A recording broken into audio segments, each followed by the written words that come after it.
He's short. Well, compared to Tyson Chandler, that's 7'1", it looks small. He's almost a foot shorter than Tyson Chandler. And Amari Stoudemire stands at 6'11". Nice build. He's got long arms. That's what you need as a point guard. And he's really, I mean... What about his eyes? He's great. He has great dreaming. court vision. His eyes, very important as a point guard. 2 weeks ago, really nobody knew who he was.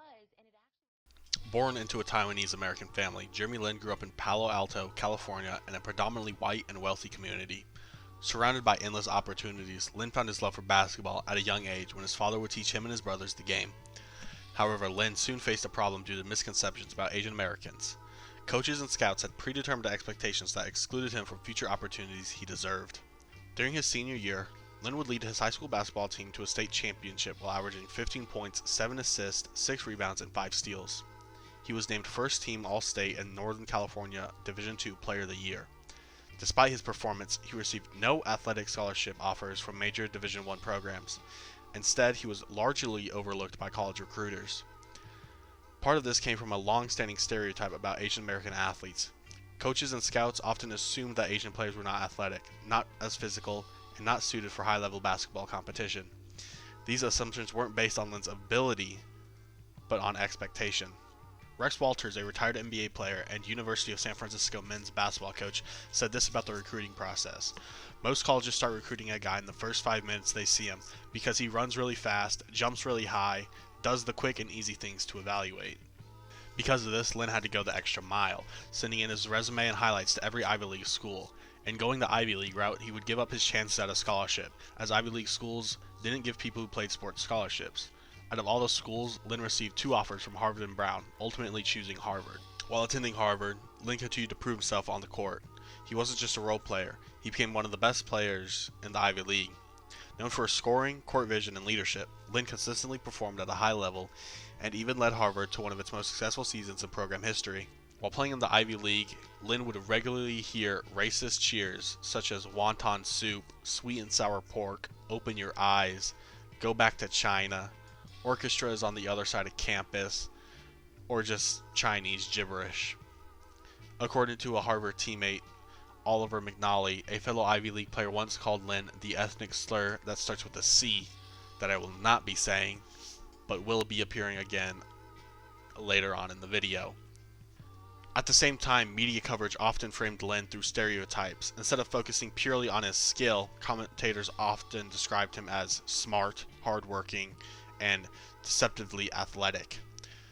While these may sound like compliments, they reflect a pattern that Asian athletes are often praised for in effort and intelligence, while their physical abilities are questioned or minimized.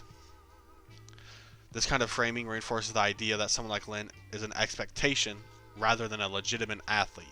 It suggests that his success is surprising rather than earned. Lin's college experience highlighted an even larger issue at hand. As for many Asian American athletes, the challenge isn't just proving talent, but it would be overcoming the assumption that comes before anyone has even seen them play. At every level, Lin had to prove he belonged in a space that had already decided he didn't. In 2010, Lin would declare for the draft. However, even though he performed great at Harvard, what scouts saw was different, describing him as a smart passer with a flawed jump shot and thin frame, who might not have the strength and athleticism to defend, create his own shot, or finish at the rim in the NBA. This would be the second time that Lin was overlooked in the recruiting process, and yet again, his hard work was ignored. Lin would go undrafted in 2010, however he would receive an offer from the Dallas Mavericks to attend a mini camp while also attending the Summer League in Vegas, an offer he would not let go to waste.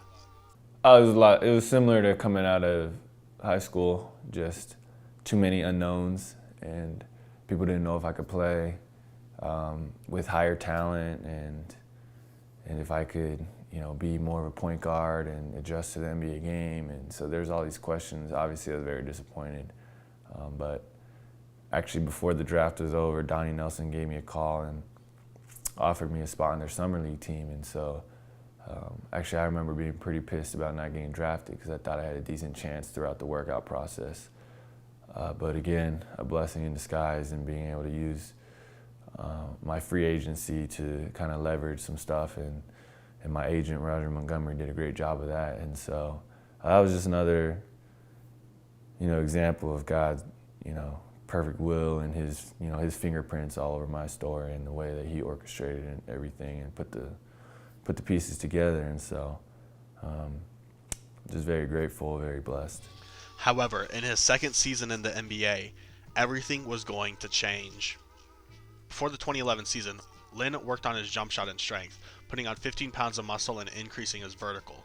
Lin was picked up by the Knicks on waivers, however his job was not guaranteed yet. So on February 4th, Lin, after only playing a total of 55 minutes with the Knicks, was given a shot at real playing time, where he put up 25 points, 5 rebounds, and 7 assists, which were all career highs for him. All it took was one game for Lin to prove that he should have never been overlooked in the first place. All of his hard work was finally paying off, and Lin did not stop there. In the next game against the Jazz, Lin was on the starting lineup, where he would put up 28 points and 8 assists, getting the win and lighting the fire known as Linsanity. However, you know who wasn't ready for Linsanity? The media, as it seemed that everyone was okay making racist jabs at Lin. In the peak of the Linsanity era, ESPN published this headline using the phrase "chink in the armor." While the phrase doesn't have any racist connotation to it, the first word of the phrase is a racial slur, using its Chinese people and people of Asian descent. And in the article, they are blaming Jeremy Lin of losing the game for the Knicks with his 9 turnovers. ESPN then would have 2 other occurrences with the same phrase being said on ESPN News and ESPN Radio. All 3 individuals involved with the use of this phrase were fired, and ESPN said that their use of the phrase was an unfortunate choice of words with no racial connotations in itself. Jason Whitlock, a sports columnist, tweeted this after Jeremy Lin's 38-point game against the Lakers. "Some lucky lady is going to feel a couple of inches of pain tonight, trying to reinforce the stereotype that Asian men have small penises." And if you can call this an apology, Whitlock says that he gave into another part of his personality, his immature, sophomore comedic nature.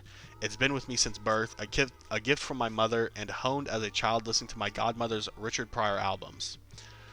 And then another incident in February, boxer Floyd Mayweather Jr. wrote on his Twitter page, "Jeremy Lin is a good player, but all the hype is because he's Asian. Black players do what he does every night and don't get the same praise." In response to this, NBC New York noted that no one of any skin color in the history of basketball has done in their first 4 starts what Lin pulled off for the Knicks last week. In an interview with the Aspen Institute, Lin talked about many things he faced as a pro during his Linsanity run, including fear and anxiety. Lin said that he was unable to eat or sleep before games and had to have hours-long conversations with his agent to calm himself before taking the court. Lin would bring his parents with him on road games to look after him, and he surrounded himself with friends whom he could lean on for trust and support. At the height of the Linsanity era, Lin said that the anxiety didn't let up.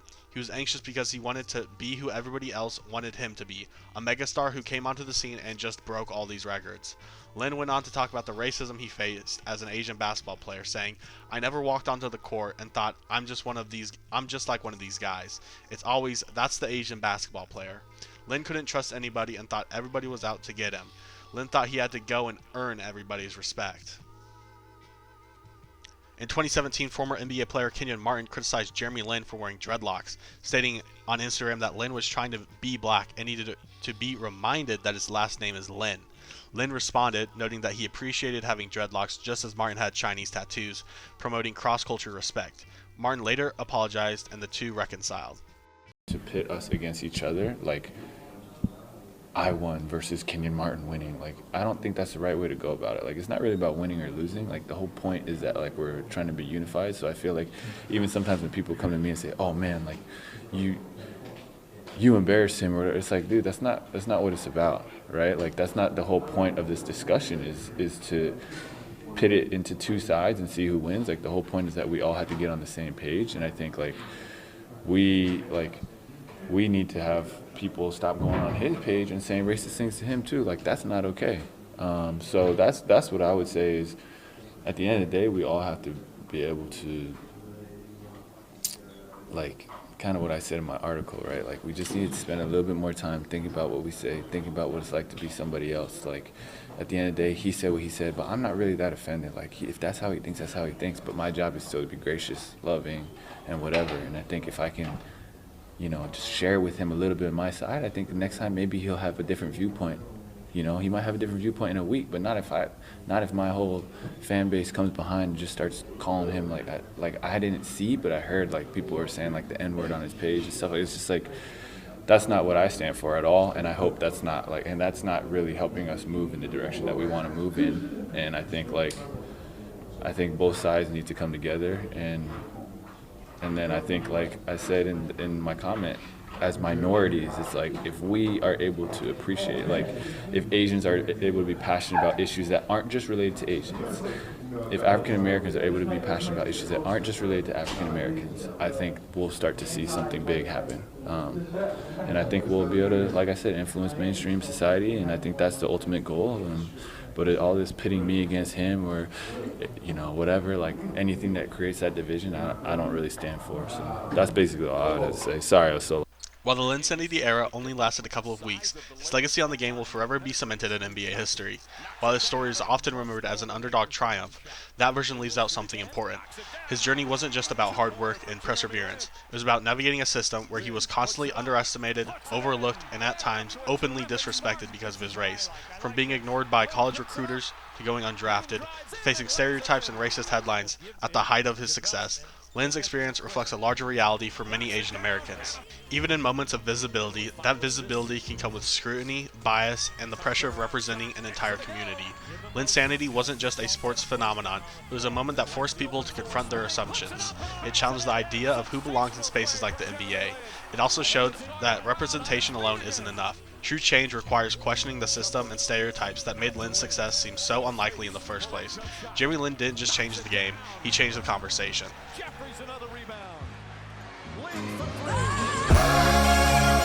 Everything that I've read, praise the Lord. Worship Christ with the best of your portion.